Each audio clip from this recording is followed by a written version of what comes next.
11장 마지막은 예배에 대한 찬양시로 끝나게 됩니다.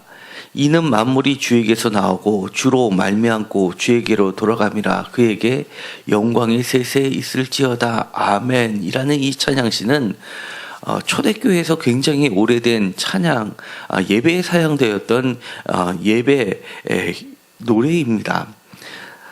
이것은 바울이 만든 것이 아니라 바울 이전에 있었던 기독교인들이 예배에서 공식적으로 사용했던 것으로 보이게 됩니다. 특별히 바울이 전하지 않았던 로마서의 수신자들인 로마 교회의 사람들도 이 찬양을 부르면서 주님께 예배를 드리면서 만물이 주에게서부터 시작됐고, 그리고 지금 우리들이 살고 있고 행하고 있고 모든 벌어지는 모든 것이 주님과 함께 진행되어지고 있고, 그리고 최종적인 것은 주께로 돌아간다라는 고백이 있었을 것으로 보입니다. 로마서는 고린도 전서에 나와 있는 것처럼 브리스길라와 아굴라 부부가 로마의 칙령을 받아서 49년에 로마로부터 쫓겨나서 고린도에 왔을 때 아마 그 시점은 57, 8년 정도로 추정이 됩니다. 아마 57, 8년 정도의 로마에 있었던 이야기들을 바울에게 전달하면서 바울이 로마의 상황을 아마 들었었던 것으로 추정이 되고, 다시금 그 사람들이 로마로 돌아갔을 때 그때의 일들을, 그리고 지속적으로 그들과 함께 친교를 나누면서 들었던 이야기를 이 편지에 담고 있었던 것으로 보이게 됩니다. 아마 이 찬양도 익히 그들을 통해 가지고 들었던 내용으로 보여지게 되는 겁니다. 그런데 이 신학적인 내용으로 예배로 끝났는데 12장부터 생활규범이라고 할 수 있는 것도 사실은 연결돼서 예배로 시작이 되고 있습니다. 거룩한 산제물이라고 하면서 이 예배가 단순히 머릿속에 또는 영이라는 것 속에 머물러 있는 게 아니라 실제로 어떻게 우리의 몸을 통해서, 우리의 삶을 통해서 예배가 진행되고 있는 것임을 보여주고 있는 좋은 본문이라고 할 수 있습니다. 그야말로 주에게서부터 나오고 주로 말미암고 주에게로 돌아가는 모든 것이 바로 예배다라고 하면서 우리의 삶이 예배를 통해서 하나님과 만나는 그 자리라는 것을 다시 한번 가르쳐 주게 됩니다. 그러면서 3절부터 이야기되는 것 가운데 특히 우리가 믿음의 분량대로라고 할 때 이 믿음이 크고 적고 양의 문제가 아니라, 이 분량이라는 것은 메트로놈의 음악에 있었던 메트로놈처럼 어떠한 정확한 박자와 규격을 맞추는, 품격을 맞추는 그러한 것이라고 말씀을 드렸습니다. 이 믿음의 분량대로라고 함으로써 영적 예배가 온전한 뜻이 무엇인지, 하나님의 세 가지 선하신 것, 기뻐하신 것, 온전한 뜻이 무엇인지를 끊임없이 분별하면서 영적 예배, 그러니까 로고스적인 예배를 드리기 위해서 끊임없이 우리의 정신을, 생각을, 의지를 맞추면서 생각하면서 분별하면서 드려지는 예배가 실제로 어떠한 것인지를 보여줍니다. 그것은 4절부터 나오는 몸에 관한 이야기입니다. 몸과 많은 지체. 그러면서 이 로마 교회를 구성하고 있는 사람들이 각각이 한 몸이기도 하지만 모여서 로마 교회라는 그리스도의 몸을 이루는, 전체의 몸을 이루고 각 사람은 각 지체를 이루면서 그들이 어떻게 각 지체가 다시 한 몸을 이루어 가는지, 그것 자체가 예배다라고 이야기를 하는 겁니다. 그러면서 다양하지만 그 은혜로 받은 은사가 6절에 보면 각각 다르니라고 이야기를 시작합니다. 그리고 그 은사는 다양하다라고 이야기합니다. 왜냐하면 12장 1절에 모든 자비하심이라고 할 때 이 자비하심은 원어에는 복수로 되어 있기 때문입니다. 그러면서 하나님으로부터 흘러나온 이 여러 가지 은혜, 은사가 선물이 다르기 때문에 각 사람이 다를 수밖에 없고, 그것이 어떻게 하면 하나로 될 수 있는지는 바로 믿음의 분량이라는 겁니다. 결코 믿음이 자기만의 성을 구축하면서 독주하는 것이라고 하는 것이 아닙니다. 반드시 주변을 돌아보면서 그리고 그 분량대로 분수대로 그것을 키워나가는 것이 바로 믿음이라고 이야기합니다. 로마서 12장은 고린도전서에 있는 이야기와 많이 비교가 됩니다. 고린도전서 12장 4절부터 31절까지도 성령의 은사에 대해서 이야기를 말하고 있습니다. 고린도전서 12장 4절에 보면 은사는 여러 가지나 성령은 같고, 5절 직분은 여러 가지나 주는 같으며, 6절 또 사역은 여러 가지나 모든 사람 가운데서 이루시는 하나님은 같으니, 7절 각 사람에게 성령을 나타내시면 유익하게 하려 합니다 라는 부분과 오늘에 있었던 로마서 12장의 말씀은 서로 같은 이야기를 하고 있는 겁니다. 다만 구체적인 내용에 대해서는 약간의 차이들을 보이게 됩니다. 그럼에도 불구하고 여기서 이야기하는 각 몸을 이루는 은사들에 대해서는 순서들은 틀리게 됩니다. 그러니까 이것이 어떤 직급, 낮은 수준, 높은 수준을 이야기하는 것이 아니라 다양성을 나타내는 것을 이야기하는데, 중요한 표현은 그것 자체도 각기 다르지만 누가 뭐보다 더 높다라는 생각이 아니라, 바울에게 있어서는, 물론 초대교회에서는 높고 낮음이 있었습니다. 바울을 파송할 때 예언자 그룹과 교사 그룹이 교회에서 높은 자리를 차지하고 있었지만, 바울에게 있어서는 그것이 다른 초대교회에서 행해지는 높고 낮음의 문제가 아니라 다양성의 문제로 결코 그런 고절을 나타내는 것으로 보이지 않습니다. 왜냐하면 다른 서신들을 보더라도 이 순서는 언제든지 틀려지게 나옴을 볼 수 있습니다. 그러면서 그 각각에 대해서 반드시 믿음의 분량, 분수를 지키라고 이야기합니다. 왜냐하면 그 자신만을 생각하면 오히려 그것이 한 몸을 이루는 것이 아니라 그 몸을 이룸을 해할 수 있는 오히려 하나님의 은혜가, 은사, 선물이 공동체를 망가뜨리는 도구로 사용될 수 있다는 것을 경고하고 있는 겁니다. 그래서 특별히 우리가 눈에 끄는 장면이 나옵니다. 예를 들어서 구제하는 자는 성실함으로, 다스리는 자는 부지런함으로라는 말을 덧붙이고 있습니다. 이 다스리는 자라는 것은 사실은 고린도전서에서는 나오지 않고 있습니다. 예를 들어서 고린도전서에서 나오는 이야기는 지혜의 말씀, 지식의 말씀, 성령의 믿음, 그리고 병 고치는 은사, 또한 능력 행함, 그리고 예언함, 영을 분별함, 각종 방언, 이런 것들이 나오는데, 이 고린도전서에는 나와 있지 않은 위로하는 자 또는 긍휼을 베푸는 자, 다스리는 자라는 이야기들이 나오게 됩니다. 이것은 그만큼 성령의 역할, 그리고 그리스도의 몸을 이루는 것들이 보다 다양함을 이야기합니다. 우리가 이 다양함 속에서 반드시 분량을 이야기하는 것은 절제를 이야기하는 것과도 같습니다. 성령의 은사를 이야기하면서 성령의 열매를 이야기하면서 거기서도 마찬가지로 맨 마지막에 바울이 언급한 것은 바로 절제입니다.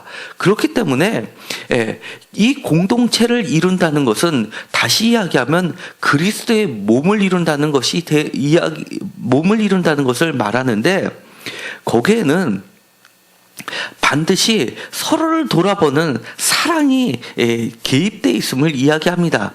구절에 보면 그래서 사랑에는 거짓이 없나니라고 하는데 이 거짓이 없나니라는 것은 두 마음을 품지 않으니라는 말하고도 같습니다. 겉으로는 그럴싸하게 포장했지만 속으로는 원망과 시비가 없는 것, 그런 것들이 바로 이 모든 성령의 은사들, 하나님의 선물의 모습이 이루고 있는 겁니다. 이런 다양성을 이야기하는데 우리가 또한 조심해야 될 것이 있습니다. 이렇게 다양하다 보니까 마치 모든 사람이 다 각각의 맡은 분량을 나누어야 된다라고 생각하는 경우도 있다는 겁니다. 그러나 바울은 결코 그렇게 이야기를 하지 않습니다. 이것은 하나님의 선물에 대한 초청이고 그거에 대한 참여를 이야기하고 각각을 존중해야 된다는 것을 이야기하는 거지, 마치 회사에서 일을 하는 것처럼 모든 일을 각각 나누고 각각의 사람이 그것을 책임을 다하는 것처럼 생각해서도 안 된다는 겁니다. 그렇기 때문에 이 공동체를 이루는 것을 아주 바울은 거룩한 이름을 붙이고 있습니다. 바로 그리스도의 몸이라는 겁니다. 각각 누구누구 집사님, 누구누구 권사님, 성도님이 아니라 그리스도의 몸이라고 새로운 이름을 붙이고 있습니다. 다른 곳에서는 그리스도로 옷을 입고라는 표현도 쓰고 있습니다.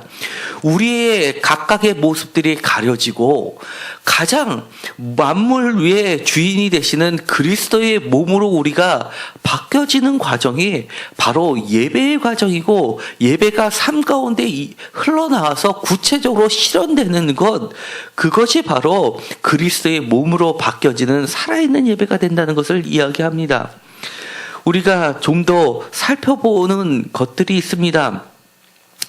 믿음은 믿음의 분수대로, 혹 섬기는 일이면 섬기는 일로, 혹 가르치는 자는 가르치는 일로, 위로하는 자는 위로하는 일로, 이것들은 다 구체적으로 앞의 말과 대응을 이루는데, 구제하는 자는 성실함으로, 다스리는 자는 부지함으로, 긍휼을 베푸는 자는 즐거움으로 할 것이다 라는 말은 대꾸를 이루지 않고 무엇인가 더 덧붙이고 있습니다. 이것은 그만큼 우리가 쉽게 넘어지기 때문입니다.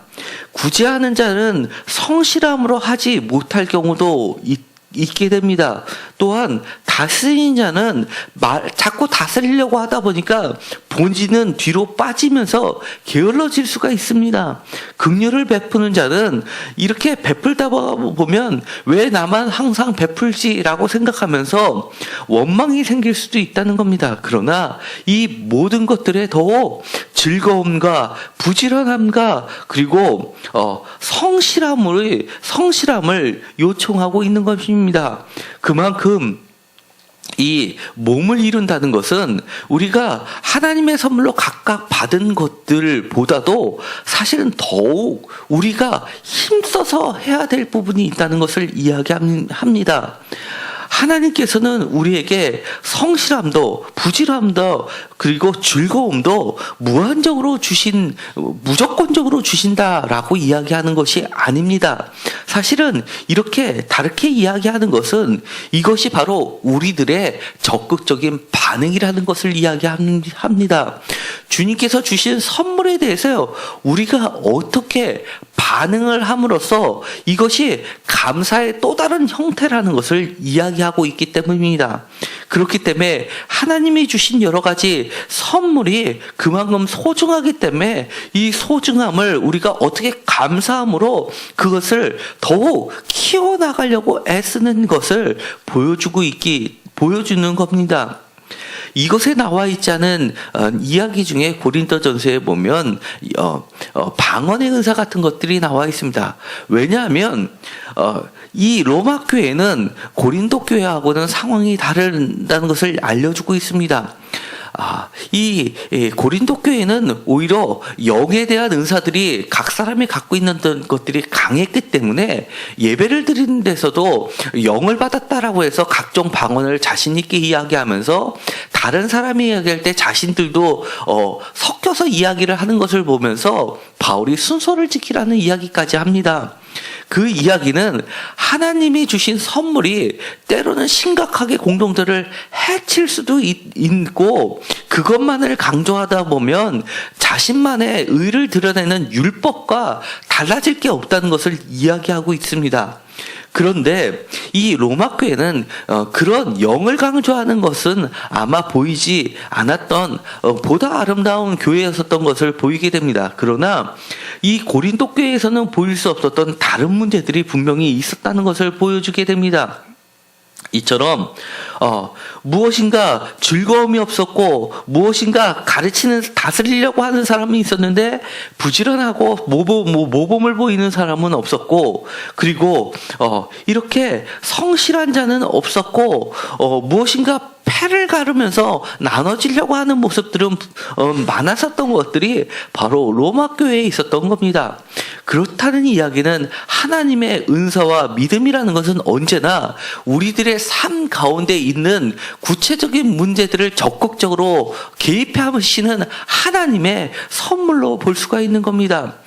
비록 이것에는 나열되어 있지 않지만 오늘 우리 샘교회에서도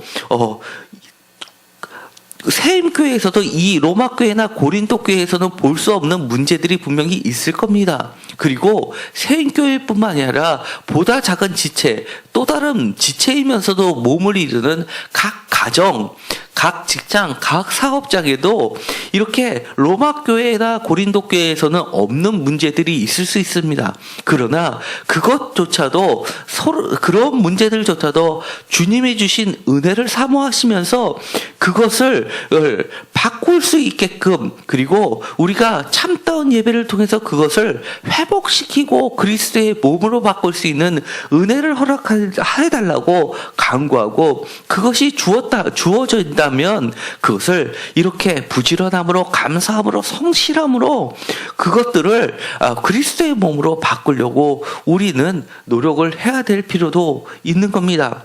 그 가운데는 으뜸은 바로 9절에 있는 것처럼 사랑이 중심이 되고 있습니다. 그러면서 로마 교회로 보이는 편지 중에서도 마찬가지로 이 사랑이 모든 것의 으뜸이라는 이야기를 해주고 있습니다.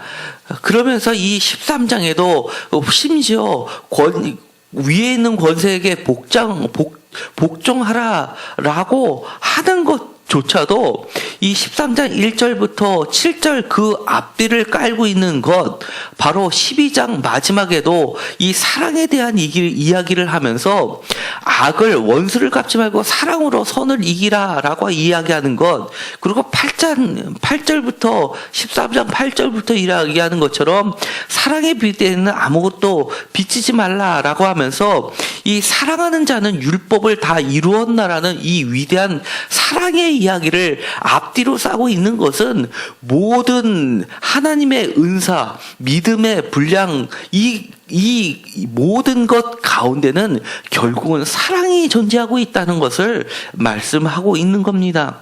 그렇기 때문에 우리가 은사를 원한다면 여기 나와 있는 것처럼 내가 예언의 은사를 더 원합니다. 말씀의 은사를 더 원합니다. 아니면 가르치는 원사를 더 원합니다. 위로하는 은사를 원합니다. 라고 할 때 기본적으로 우리에게 더 사랑의 은사를 부어주십시오. 라고 그것도 함께 간구하시기 바랍니다. 이런 것과 여러 가지 은사와 함께 이 모든 은사를 아름답게 완성시켜 주는 것은 결국 사랑의 은사가 함께 있어야지만 이 모든 믿음의 분량대로 우리가 지혜롭게 생각하는 예배를 드릴 수 있는 것입니다. 오늘 이 말씀을 읽으면서 혹시 아직까지도 내가 그리스도의 옷을 입으려고 하는데 팔은 부족하지 않나? 다리는 잘려나가 있는 그런 옷을 입고 있지 않나? 아니면 가슴은 내놓고 있는 그런 옷을 입고 있지 않나 생각하면서 온전한 그리스도의 옷을 입을 수 있도록 주님께 간구하는 시간이 되었으면 좋겠습니다. 그러면서 혹시 우리 아름다운 그리스도의 몸을 이루는 데 있어서 나에게 주신 주님의 은사가 무엇인지를 깨닫게 하시고 그 거룩한 이름으로 저희들을 거룩하게 해 주셔서 그리스도의 몸으로서 그 지체의 역할을 감사함으로 그리고 즐거움으로 성실함으로 감당할 수 있게 해달라고 기도하시기 바랍니다. 그렇다고 하면 우리의 이름보다도 우리의 이름 위에 그리스도의 이름이 우리에게 덧붙여지게 될 것이고, 그것이 우리가 이 세상을 사는 참다운 가치라고 할 수 있습니다. 기도하고 마치기로 하겠습니다. 하나님 감사합니다. 우리가 세상을 살면서 가정이 깨어지고 직장이 깨어지고 사업이 깨어지는 모습들을 보게 됩니다. 사실은 그 깨어지는 것 가운데서는 저희들이 믿음의 분량을 온전히 이루는 예배를 드리지 못했기 때문에 깨어지는 경우가 있음을 보게 됩니다. 그리스도의 옷을 입고 우리 가정과 직장과 사업장 그리고 교회와 사회가 온전히 회복되는 역사들이 이루어지게 되기를 간절히 원합니다. 주님께서는 우리를 그리스도의 몸으로 가장 아름다운 이름, 그리스도인이라는 이름으로 우리를 덧입혀 주셨는데도 불구하고 아직도 우리가 온전하지 못할 경우가 많이 있습니다. 하나님 우리를 온전히 회복시켜 주시옵시고 우리를 온전한 영적 예배를 드리는 자로 세워 주시옵소서. 공동체를 깨치고 있는 우리가 귀한 직분을 받았음에도 불구하고 공동체를 깨치는 것들이 있다면 다시 한번 믿음의 분량대로 지혜롭게 생각할 수 있게 하여 주옵소서. 하나님, 그리고 그 모든 은사 가운데 사랑을 더하여 주셔서 사랑을 덧입혀 주셔서 온전히 그 믿음의 분량들이 커져가는 역사들이 이루어지게 하여 주옵소서.